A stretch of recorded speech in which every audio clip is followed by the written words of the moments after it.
So, Mr. President, yesterday, Chairman Shelby, Ranking Member Leahy, and their House counterparts continued finalizing their legislative proposal to fund the government.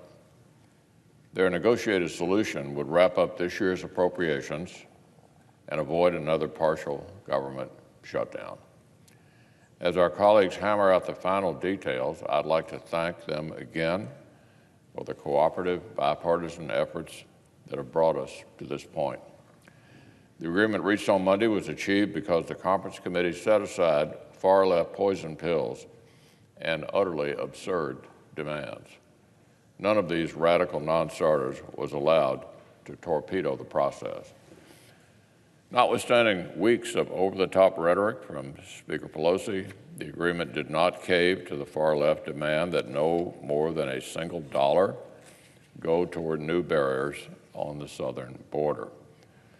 No, indeed, it provides well over $1 billion such dollars. The negotiators are also prevented last-minute efforts to hamstring U.S. Immigration and Customs Enforcement with an unprecedented statutory limit on their ability to detain criminal aliens in the interior of our country. Instead, here's what their agreement does provide. It provides another significant down payment on the President's plan to secure our nation's borders with new physical barriers and keep American communities safe. It provides nearly $1.4 billion for new barriers in the Border Patrol's highest priority areas, enough to build nearly twice as many miles as were funded last year.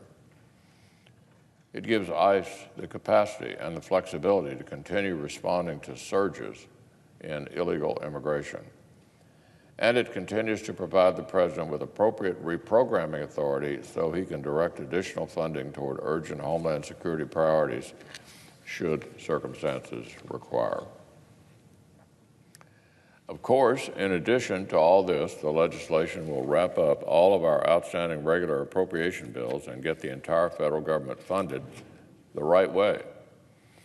It goes without saying that neither side is getting everything it wants.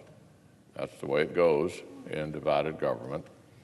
If the text of the bill reflects the principles agreed to on Monday, it won't be a perfect deal, but it'll be a good deal.